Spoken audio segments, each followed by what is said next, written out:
onboard race footage from round one, and your boy gets a terrible start, misses his pedal, he's sack surfing the top tube. I managed to save it really quick with my huge upper body. Boy oh boy, I can only apologise about this grass on the screen, it does go in a second, but I had that absolute nightmare. I put new cleats on my shoes, excuses. My foot missed the pedal, slipped out, and I was in that position where you're sat on the top tube, regretting life.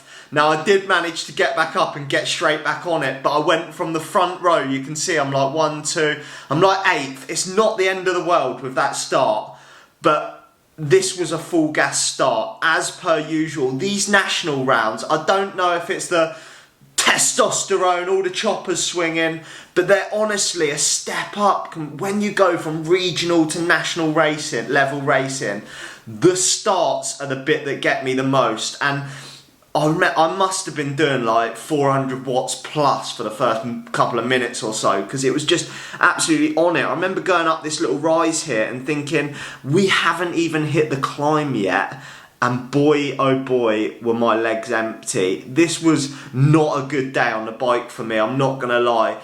The boys were absolutely pinging, and right on cue before this race, I've mentioned before, when you go to national level racing, it's not just a step up in speed, it's a step up in technical ability, and the courses are more technical. Now, we practiced this course in the dry. It started raining about 2 hours before my race, so we couldn't get back on the course. And I'm not gonna lie, it tanked my confidence. I was worried about the descents. I'm not overly confident on them. But here, we're hitting the first climb. This was steep. I mean, you can look at the grinding in front and everyone just trying to get up it. And at this point, I was actually like, I'm not going too bad. I'm competing with the people around me. It was when we got over the top, your boy realised he was shelled. So you see I've moved up into 1, 2, about 6th wheel right now. But this climb was honestly one of the steepest climbs I've ever hit. Going up this gravel bit, you can see you had to put out max effort just to get up it. It was that steep. But all in all, after sack surfing the top tube, I'm in 5th place, and I was like, it's not too bad. But the lights went out. The lights went out big time, and I've not experienced this in a while, where like, I've not experienced this since I started racing, where my heart rate couldn't get up, but my legs were just empty. I couldn't put down any watts. Excuses, I've got them all. And it kicks up again steep here. So you think you're starting to get recovery, and then bang, you're into this steep section. And it was pure pain from start to finish. But as I was saying, the heavens opened, it was slip and slide, and a lot of people say to me all the time, oh, you're on the wrong tyres, I take my hat off. This race, I was on the wrong tyres. I was running Aspens, I didn't adjust the tyre pressure after being on the rollers, and I had no grip. I was sliding all over the place like Bambi on ice, and I think I needed a bit more of a grippier tyre. Before the race, Dad said to me, why don't you put your spare set on, which has got mezcals. I don't like faffing about with my bike when I'm trying to get ready, just because I'm worried that something could go wrong or the discs isn't aligned and I've got to get on the grid. So anyway, I decided to stick with them. I didn't think it'd be an issue, but it was. I was all over the place. But you can see already the wheels started to go on this first descent. The boys on the front were just absolutely pinging it as usual. But we're coming into the first main descent just here. And this is where I was like, I was trying to just be relatively conservative and make sure that I didn't do anything stupid, because it's the first time I've ridden this in the wet, and there's quite a steep downhill A-line here. It doesn't look like much on the camera, but it was almost vertical into this left-hander and then a little drop. And surprisingly, I'm like still there or thereabouts in 5th place. I came into this race saying to myself, if I get top 5, I'll go along, do all of the other National Series races. But unfortunately, every man and his dog comes past me in a minute, and I make some chopper decisions. But coming into this next section, we were going into the rock garden, and this is like my Achilles heel really with all descending. I've massively improved my descending, but the big problem that I struggle with is rock gardens. And now the reason why is we don't have any near us to practice on, one, and two, every time I do go to a race and there's a rock garden, it's always bloody wet and slippy, and you lose confidence when you feel like you don't have full control of the bike. So if anyone's got any tips for that, hit me up, because I just completely lost confidence and speed to hit the rock gardens, and the boys in front didn't. And I think the other thing as well, you fall on the rocks, it's going to hurt. It's going to leave a bruise. I know that sounds pathetic, but if you fall on a muddy descent or grass, I do crash later on. You know it's not going to be quite as bad. But yeah, it was just the amount of power needed to stay with the front of this race was just absolutely crazy. And I was thinking, they've got to ease off. But the thing is, at this expert level, a lot of the front of the race are probably good enough to race elite and get a good result. So that's what I've got to remember. I know I've set like a bit of a target of trying to get elite, but after this race, I just do not think it is possible. I don't have the fitness, the skills, but we're coming into the next A-line section, which is it's probably the easier one of all of the A-lines today. Little rock garden, you sort of hop up it, and then there's a bit of a drop the other side. I actually think the B-line was probably harder on this when we looked at it. But all you do is hit this with a bit of speed. You can see how wet the rocks are, wet and slippy. And then a little drop here. It's actually pretty chilled. It was the rock garden after this. So you can see little gaps have opened through this like single tracky section. But the gap goes monumental on this next rock garden, because I just don't commit to it, don't hit it with speed. And at this level, you've got to be so well rounded. You've got to be able to hit the rock gardens at speed. You've got to be able to climb fast, descend fast. So you can see the boys are gone. Look, what am I? I'm an absolute granddad. Look, I'm on the brakes, I'm gently rolling down it.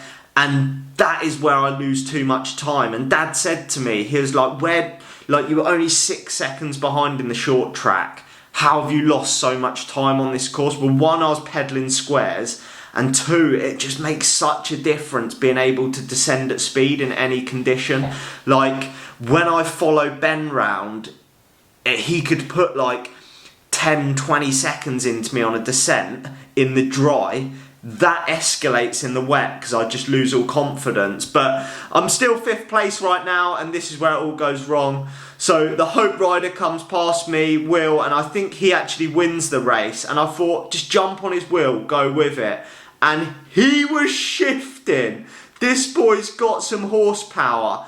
Those legs can move, that is for sure. I was clinging on for dear life, and I'm thinking, this is like the bloody short track. Going full gas again, but honestly I come into this next route section, we take different lines. I got it a little bit wrong on this next bit. I get into the mud, you can see he cruises over it. I get into that muddy section, and that is it, the wheel's gone. Now he does take a sneaky little line here. I know he's a cyclocross racer, I absolutely love to see this. People are going to say, oh, you can't do that, but you definitely can. He's well in his rights to do this little move, and I do it on the next lap. Look, little cyclocross manoeuvre up there, and look how much of a gap he makes through using his brain. I take my hat off to that. It wasn't taped off, you can do it, and he gapped me, and he is gone.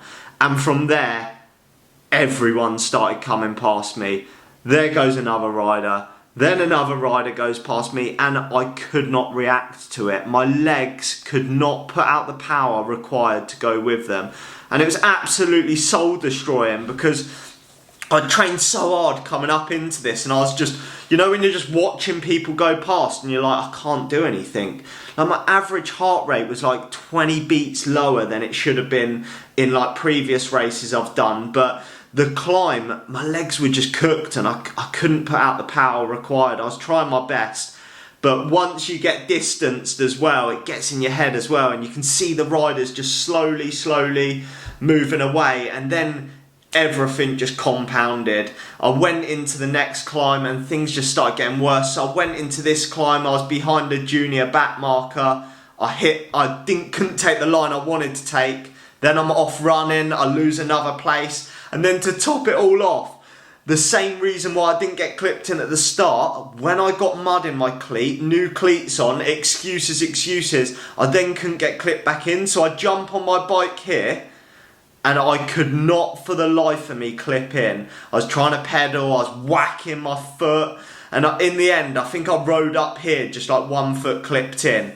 But then we were on the wicked descent, and boy oh boy was this descent fun, even for a chopper like me. And yes, I did deck it and people saw me, that is part of the fun. But we were coming down here, in the dry I felt so confident on this descent. In the wet, it was spicy, it was slipping. You're going to see from the lad in front, I apologise, I took a terrible line here. I decided to go straight on, almost hit that tree.